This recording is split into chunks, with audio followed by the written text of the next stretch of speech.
Our next guest was all over New York City this past weekend, doing some unbelievable reporting. And what she found outside of the Roosevelt Hotel will shock you. Joining the show now, one friend of the show, Savanah Hernandez, Frontline's Turning Point USA reporter. What's up, Sav? Hey, Chris. Doing good. Just got back from New York. Was not expecting to uncover anything this weekend, but, hanging out outside of a migrant shelter long enough, and I guess you'll stumble upon some tax fraud. That's what happened this last weekend. It's unreal. Now, you have a lot of history at this hotel, the Roosevelt in New York City. Is this essentially just like a go-to stop for you whenever you're in town? What's funny, Chris, is it's actually the Row Hotel that I have more history at, but the Roosevelt is kind of the second biggest spot that I will go to. And keep in mind that this is one of the multiple locations in which migrants have been sheltered, and not only these luxury hotels, but also these have been like insane hotspots for crime. So you're in New York City. You got to stop by one of your favorite spots. You get out front. You're outside on the sidewalk. You're looking into the lobby. And what do you see out there on the sidewalk? Sure. So, again, every single time I come to New York, it's been one of my focuses because, of course, that's kind of been the epicenter of the illegal immigration crisis because New York is the place to be, right? You're going to get a free hotel, free plane ticket, free medical care. They'll even give you a free Metro card so you can get around New York for free. So I'm outside of the Roosevelt just to check in on how the crisis is doing. I know that Trump is in office now, but of course, many of these sanctuary cities across the U.S. are defying ICE efforts and federal immigration law. Roosevelt, of course, still filled to the brim with illegal immigrants. It is set to close in June. However, multiple other shelters are still opening up throughout New York, just out of the city to kind of hide the problem.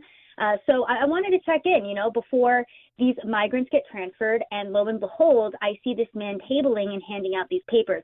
I didn't think anything of him, but as soon as he figured out I was a journalist, he got really suspicious. He handed me a paper. He ended up taking it away. And of course, I immediately knew that there was something going on here because typically, Chris, when I go and point a camera on a public street, if people are doing something that's illegal or kind of shady, they usually start freaking out about the fact that they're getting filmed. Yeah. This is exactly what this man started doing. I was not suspicious of him at all. I actually didn't even care that he was there. But because he started acting so strange and started taking away all of the information from me that he had previously given, I was like, what's going on here? And lo and behold, he was coaching illegal immigrants on how to receive up to $14,000 in tax refunds this tax season. Nice. And you don't have to be a U.S. citizen to get that tax refund check. Yeah, apparently not. And this is just absolutely insane because I am sure that everybody in this audience there's the same sentiment that I have when it comes to tax season. It's horrific. Nobody likes having to do taxes. Nobody likes to have to pay the government money. And then apparently we have migrants that are being coached on how they can claim their children. And if they have up to 3, can receive up to $14,000 in, again, tax refunds, whether they're working or not. This is something that the paper explicitly stated. Now, I actually looked into the history of Jackson Hewitt to see if tax fraud was something that was, maybe tied to their company.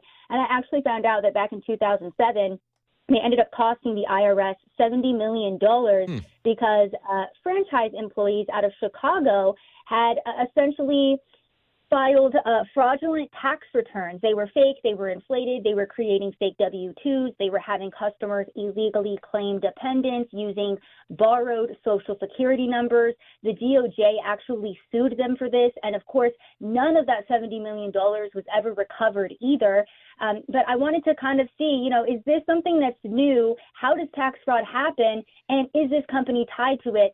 Answers, all of which were very apparent that this has been an issue for a long time. That's insane. And I'm hung up on the working or not you can get a tax refund. Working or not.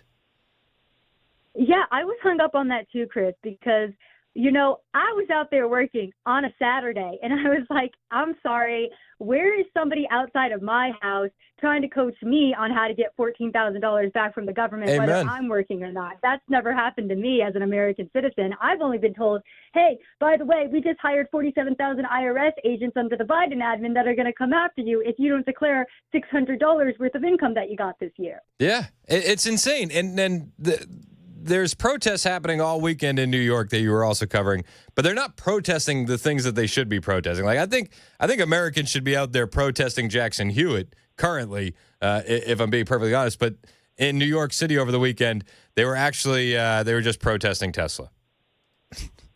Yes, it's so crazy to be in New York, Chris. It's like an alternate universe where you have migrants getting tax refunds, and then on the other side of the aisle, you have Americans who are trying to attack Tesla and attack Elon Musk for exposing this fraud. Now, just yesterday as well, I don't know if you saw this, but he was giving a presentation in Wisconsin, Yes. and apparently the government has been handing out these non-citizen Social Security numbers. I don't even know what that means. How do you get a Social Security number if you're not a citizen? I don't know. But apparently back in 2024, over 2.1 million of these Social Security numbers were issued to illegal immigrants.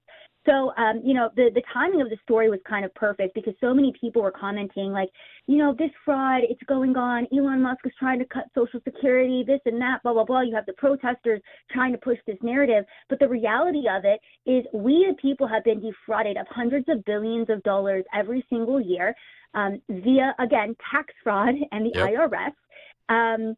You have illegal immigrants who, come on, Chris, we have been footing the bill for these people to not only fly across the country, but to stay in luxury hotels, to eat for free, to have free transport throughout New York City. I mean, I'll never forget covering the Row Hotel back in 2022, and the whistleblower who was working there saying, yeah, you can see the ball drop from the rooms here because that's how close they are to Times Square. Imagine how much money it would cost you to pay for a hotel in New York so you could see the ball drop from your room. Migrants are getting all of this for free, and on top of it, now they're also getting coached on tax refunds. It's just such a slap in the face to the people. And, our greatest American revolution started because of taxes. Maybe we start another one because what the hell is going on in this country? I mean, when you think about how the revolution started over a 2% tax on tea, and then you realize that illegal aliens who aren't working are going to get a tax refund, it's like, what is... How far we've fallen. It's insane. It's insane.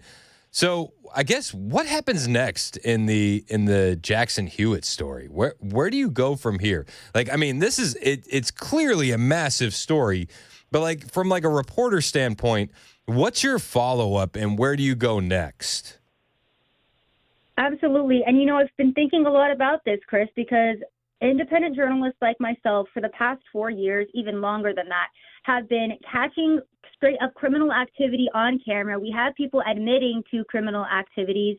We have shown the politicians who are currently still circumventing federal immigration law. We've done the work, and now it's time for the DOJ to step up and start making arrests. So to be quite honest with you, I feel like I can follow up with Jackson Hewitt. I have followed up with them, but at the end of the day, until the DOJ steps up and starts making arrests and starts holding people's feet to the fire for criminal illegal activity, as a journalist, like I've done my part. I'm hoping that the DOJ now starts utilizing more resources to go after a lot of the people that independent journalists have been highlighting over the last couple of years. I mean, let's keep our fingers crossed, but how much hope do you have in the DOJ currently? How much faith do you have in them to go after something like this? Chris, that's a really good question. And part of me wants to be patient with the Trump admin. I know that they're doing a lot, but I also know that President Trump is only one person, and it is going to be up to members of his administration to make sure that things are getting done because he can't do everything himself. Yep. Now, let's not forget that when Merrick Garland was the head of the DOJ, within weeks, you had hundreds of January 6ers that were arrested and thrown in jail, okay? So Merrick Garland, at the head of the DOJ, was persecuting his political opposition, was throwing innocent Americans in jail. He was utilizing the full force of his power. To be quite honest with you, I have not seen that same energy from Pam Bondi. And again, these are criminal activities that have been clearly caught on camera time and time again. People who have been involved in the highest levels of government in treason against America, quite frankly. So I don't know. I would like to see more arrests from the DOJ, FBI. I know that there's a lot happening. Maybe there's stuff going on behind the scenes. But overall, just in terms of what we saw from Merrick Garland's DOJ versus Pam Bondi's DOJ, I do feel like the actions are very different, and I am trying to be patient. But as of now, I am hoping and praying for more. I mean, I'm with you on trying to be patient, although I do get frustrated every time I see her on Fox News and we have a lack of criminal charges on a lot of different things. And then I tell myself, well, we see Tom Homan on Fox News. Maybe you're this is in your own mind and you're building this up. But I'm kind of with you. At what point does the patience turn into frustration? Yeah, exactly, Chris. And you know what? So back in 2022, I did a story on MVM Inc. Now, their CEO is a prime person to bring into a hearing and to potentially bring criminal charges against, because he was involved in the human trafficking of children across the United States of America. Let's not forget that 300,000 migrant children were lost under the Biden administration. This was one of the companies that was federally funded that was directly tied to this activity. So, I mean, it's funny that we're having this conversation, Chris, because for the past couple of weeks, I've, been walking this fine line of okay, when is it time to start putting pressure on the admin? They are doing a lot of good things. Yeah. But also, I do feel like this is a once-in-a-lifetime opportunity. I mean, we worked tooth and nail, every single American citizen, to get Donald Trump into office, and he has the mandate. So I would like to see the DOJ start utilizing their power more. And again, I do look at the comparison of the Biden DOJ versus the Trump DOJ, and I feel like we are not making arrests as we should be. Yeah, and for me personally, it was always the AG position was always going to be prove it, because it's I felt for this one too many times. Jeff Sessions is going to be the guy to do it. Not so fast. Bill Barr is going to be the guy to do it. Hold on to your horses there, pal. And now a lot of people have a lot of faith in Pam Bondi, but I'm just not seeing the fruit. I'm not either, and I think, too, she definitely messed up with the Epstein files debacle. I understand if they needed to go through and they needed to, redact certain victims' information, but if that was the case, this is the full transparency administration. We should have never been told that she had the files on her desk. And the way that I view this, because, we're kind of getting away from my original story here, Chris, but also in terms of what just happened with the Signal leak chat or group chat, right, with Goldberg being added. I do think somebody needs to be fired for that, and not a lot of people want to say that. But to be quite honest, if you were going to be a part of the Trump administration, this is a president that was almost assassinated twice. Yep. His political opposition was trying to throw him in jail. You had the New York Attorney General trying to throw him in jail just weeks before the election. This needs to be an airtight administration. There is no room for mistakes. If you're going to be working under Donald Trump, you need to make sure that you are doing the best job, giving 110%. And again, I don't feel like I'm seeing that from the DOJ, and I will express frustration as an independent journalist, because I'm one of many who, again, has put in the work to try to expose what's going on in this country, but there's only so much that we can do. Absolutely. I mean, listen, I talk about it every day. You're out there actually boots on the ground, so I could only assume that this frustrates you more than me. And I'm frustrated by it. Now, on the Signal chat thing, I think that how do you explain this unless somebody intentionally added Jeffrey Goldberg? Exactly. And again, this needs to be an airtight administration. There should be no room for mistakes.